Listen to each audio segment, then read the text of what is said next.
Typically, at any workplace, integrity means don't steal. To honor our commitments, taking accountability for your actions and results. Last but not the least, it is also about doing the right things. Youngsters today are very different in the way they think.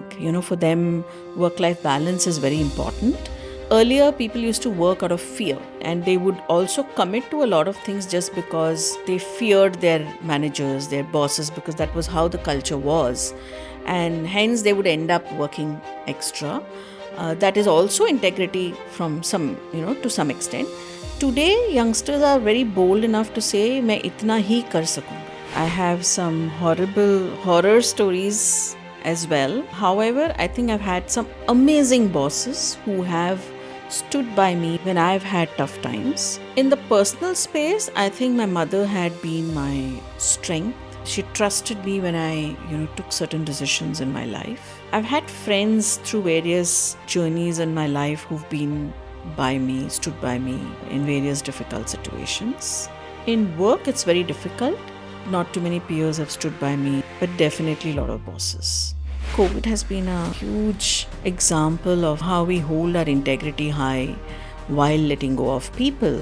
And I think it was the toughest time emotionally for leaders and for the HR fraternity per se. We had to let go of our guards at that time. We've had cases where people have cried, pleaded in front of us, but we had to take those strong calls, and how, we had to balance between being empathetic and at the same time having to decide to let go of someone. So I think we had to hold our integrity levels really high at that point in time to deal with this. Of course, there are evil people and there are things that happen to us which should not have happened. But for our peace, I think we should just let go. It's not about what happens to that person, what karma does to that person. I want my karmas to be good. So I want peace for myself. So let me just, let go. Starting late in your career, not a problem. Coming from customer front or retail background and want to get into HR, not a problem. Today we have somebody who's broken many glass ceiling and have steered through challenges and have become a leader. Welcome to Office Tales and People podcast, Nandini. I'm so happy to have you on our podcast and looking forward to talk to you about the entire journey that you've had so far. Happy to be here. Thank you so much for inviting me. Welcome to the show, Nandini. Very excited to have you with us today. Thank you very much, Priyanka. I'm also excited to be here with you.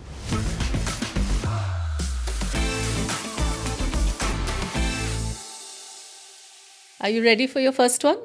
Absolutely. Okay, so here it comes. Nandini, we know values are very important in everyone's life, whether it's our personal values, organization values. So I want to know from you, what does integrity mean to you and how does that translate to your workplace? So I think to me, integrity is all about being honest, not only to others, but to yourself. It also means being ethical in the way you do things and having certain moral principles that you follow in life. And how this translates into work, typically at any workplace, integrity means don't steal. But to me, it's way beyond that. I think I would say number one is to honor our commitments. So if we have committed to deliver something, I think it becomes very important that we ensure it is delivered. Number two is taking accountability for your actions and results. Very often, in a typical corporate, there's a lot of blame game that happens. So when something goes wrong, it's because of someone else. When something goes right, it's because of me.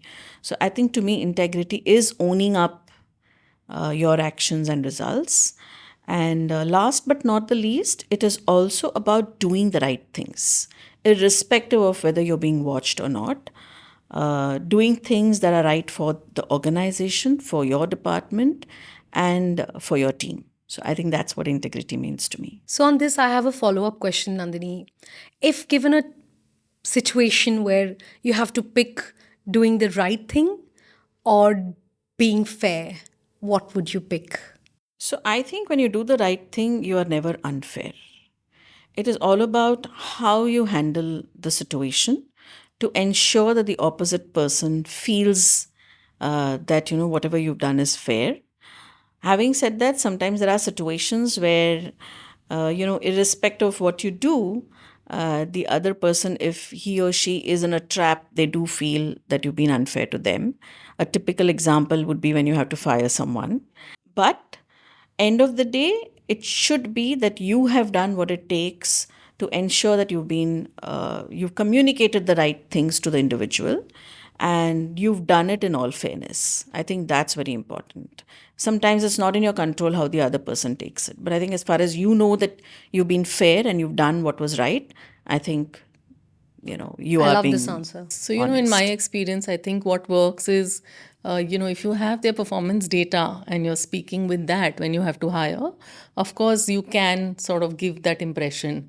It becomes a little tricky when it is a when it's like a support function where the performance matrix are not very clear or don't show like a revenue impact directly.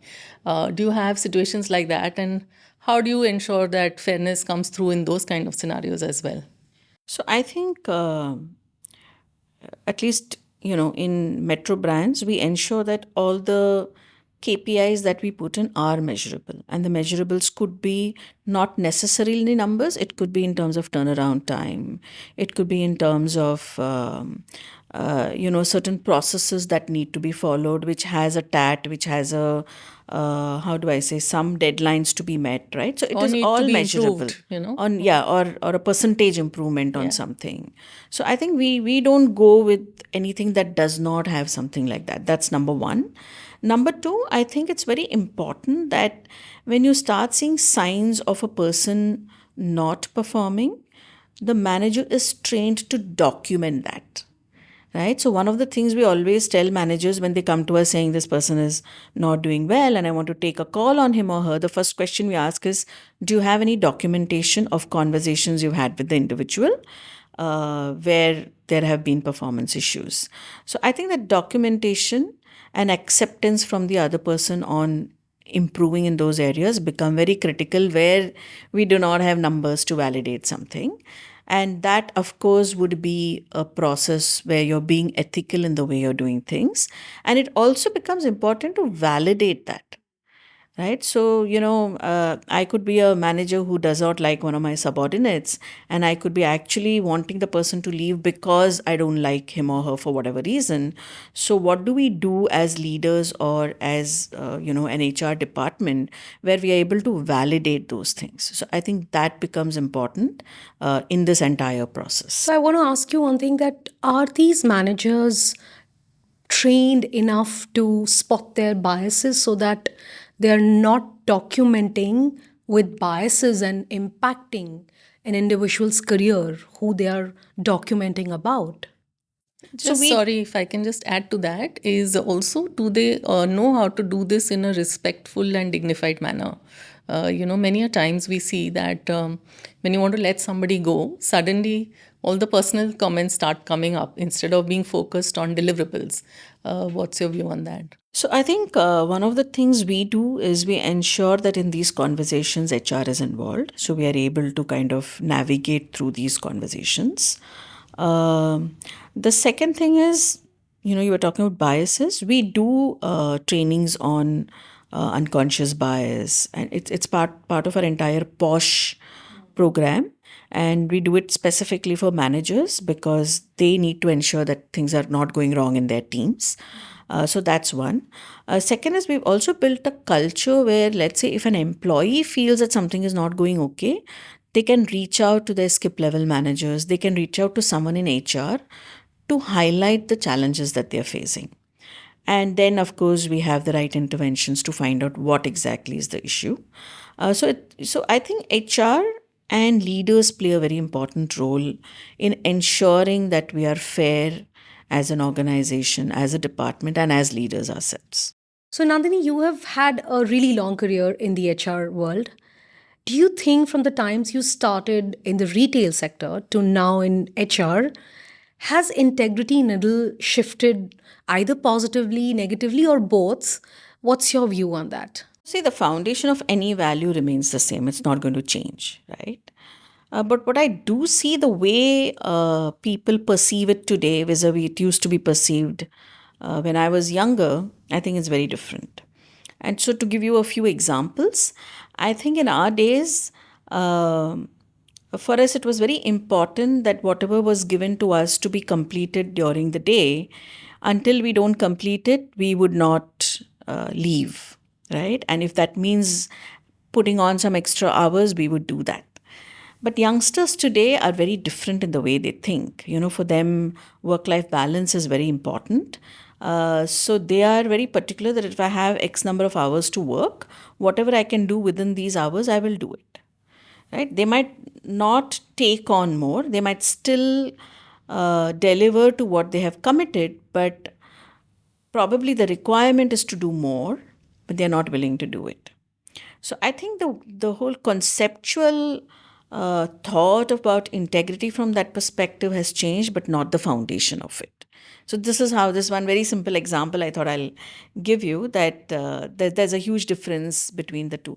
Earlier, people used to work out of fear, and they would also commit to a lot of things just because they feared their managers, their bosses, because that was how the culture was.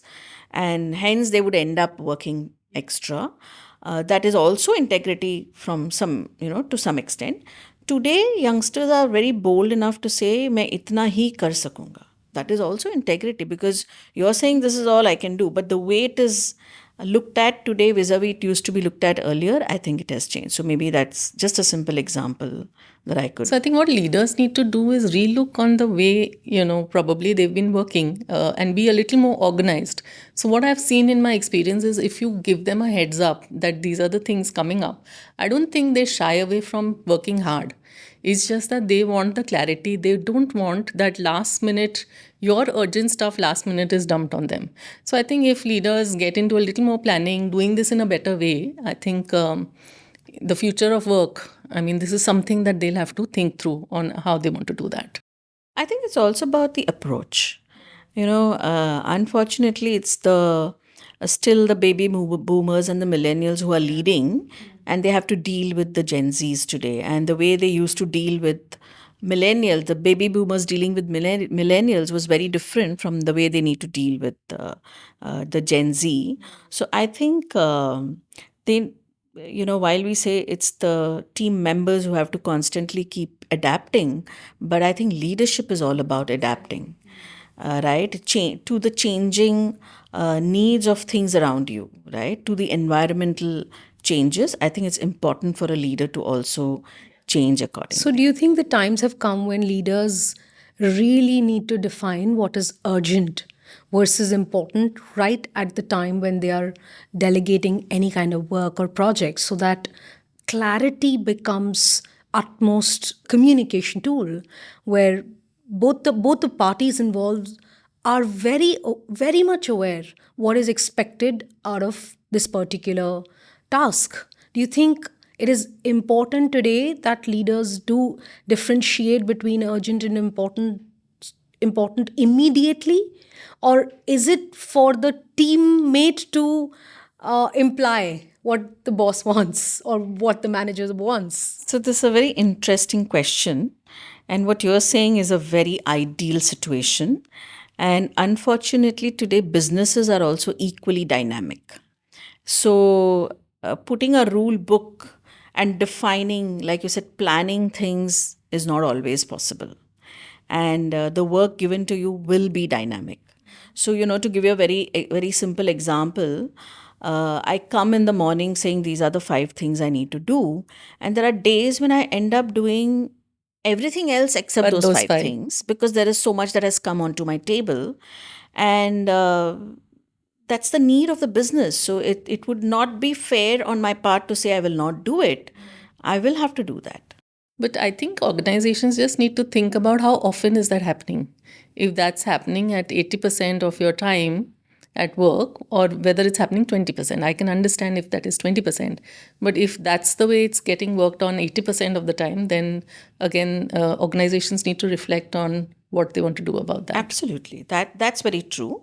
But what I'm saying is sometimes it becomes difficult to define that. Yeah, There are absolutely. certain, I would say, there are certain functions where it becomes even more difficult. And in such situations, how do you deal with your team members? I think it's important to show them what's in it for them. So, Nandini, the next one I wanted to understand from you is, as a CHRO, you've navigated for so many years in this role, right from from operations coming into HR and then taking on this role. Have you seen yourself walking away from any situation because it didn't match or align with your personal value? So there are two ways of looking at it. One is to um, fight back, and the other is to walk away. And I can tell you an instance where I did both in one of the organizations that I worked for many years ago. So I worked with them for about 2 years, and everything was okay in the first 1 year. And towards the end of that, I started getting insights into things that were not going well there, and it kind of created some discomfort. And so I got into trying to get to know more, because one is hearsay and the other is you getting to see it Factual. yourself. So I got a little more into what was going on, and when I realized that whatever I heard was not wrong and things are really not going well there, I did have a conversation with the leader, mentioning that these are things that are happening. And the response that I got was a little, it irked me that he does not want to do anything about it and he wants me to keep away from it. And that's when I realized that things are not okay here. And irrespective of what I say, even if I'm going to fight it out, it's not going to work, because the entire ecosystem at that level was like that. And at that time, I was at a mid level manager role. So I thought the best thing for me to do was to walk away from there. And that's how I quit that organization. Having said that, I've made some of the best friends from that organization too. Yeah. But yeah, I just walked out. I thought it doesn't make sense fighting there, because I had put across my point of view and it kind of did not go forward. So yeah, that's one instance that I do remember very clearly. So, choosing your battle needs a certain kind of intelligence. Is there any specific intelligence that you would like to call out that each one of us should remember when it comes to picking our battles? So I think my current CEO, Nissan, always tells me, Nandini, don't come and fight for everything. Choose your battles. And I think that's been a huge learning for me here. But yeah, I think it's about priorities. I think when you have to choose your battles, it's important to prioritize what is best. And at a leader's level, it's not about what's best for you, but it's about what's best for the organization. So I think you pick those battles which you think can you create a huge impact if you push it to get it done the right way. And of course, that could mean sometimes the way you do it as well. So you may choose a battle, but going heads on with it may not work. You may have to get it done slowly, steadily, be persistent, push your way through, try to give the logic behind why do you want to do what you want to do and what's in it for the organization. And in my case, of course, for the employees as well. So I think that's very So in important. my experience, I've seen a lot of influencing works in those kind of scenarios. So influencing as a skill, I think if leaders have, it really works at that level. Everyone has a different understanding of things, right? So in my case, there are moments where I have to do the convincing act with two people. One is my CEO and then it's my MD. And over a period of time, I realized if my CEO is convinced about it, I don't have to push too much with my MD. It kind of, I get his back to support me on that, right? Having said that, sometimes it's tough. It's a family business and our MD is part of the family. So sometimes it's tough to, convince her, but we find our way if we think it's really beneficial for the organization, we do find a way to navigate through that. And understanding the individual in influencing becomes very important. Absolutely. So, Nandini, finest of leaders, integrity barometer can be shaken when it comes to hiring or firing and asking tough questions or giving the tough answers. How have you dealt with that? As a person, I think I've always been someone who is very transparent, candid, and I'm someone who cannot talk about something I've not done. And I think that stood by me throughout, um, when I've attended interviews and when I've taken interviews too. And I want to just give you an example on both sides. So I remember that I had attended, in fact, I can talk about the interview I attended with Metro Brands. I don't come from a typical HR background. And while I have done a course in HR, my expertise lies in dealing with people and in getting things done proactively. So I don't have an expertise in compensation, compliance, and all of that. And I think when this role was offered to me, my leaders then supported me with a strong team member who managed that for me. And that's how it has been all these years, where I have someone strong to get that done while I know how it is done. Uh, I can, if you ask me to do something around it, no, but I can get it done, Yeah, right? you can guide. I think that's important. Yes. And I think that stayed with me. I've never hidden the fact that, I don't know this. So I think to me, that's a very high level of integrity. And that's how I've answered in the interview. Now, talking about when I take an interview, I think HR is the face of the organization, and we are responsible for getting in the right people as well. So when I interview people, I'm very candid about the culture of the organization because I want to gauge if the person will fit into my culture or not. So I don't mince words with it. I call a spade a spade. I explain to them how we work as an organization, and I ask them questions around how can they deal with it. And if the person passes that test, I think they're good to go from a culture perspective. So this is how I gauge, someone when I'm interviewing them. So that's on the hiring side. And on the firing side, I think COVID has been a, huge example of, how we hold our integrity high while letting go of people, and how and I think it was the toughest time emotionally for leaders and for the HR fraternity per se. And I think we had to let go of our guards at that time.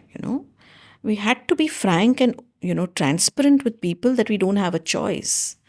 We've had cases where people have cried in front of us, pleaded in front of us, but we had to take those strong calls. And how, we had to balance between being empathetic and at the same time having to decide to let go of someone. So I think we had to hold our integrity levels really high at that point in time to deal with this.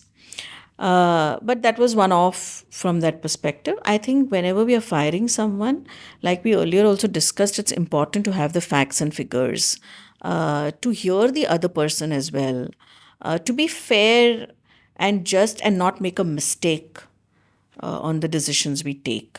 So I think that becomes very important. So I hope it kind of answers what you asked me. Yes, yes, it does. It does.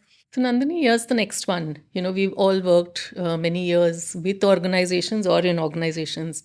And of course, there are always these ups and downs, tough periods where we go through tough times, and sometimes there are good times. So, has there been any incident where somebody stood up for you when you were not when you were going through a tough time, and what did it do to you personally or to your career?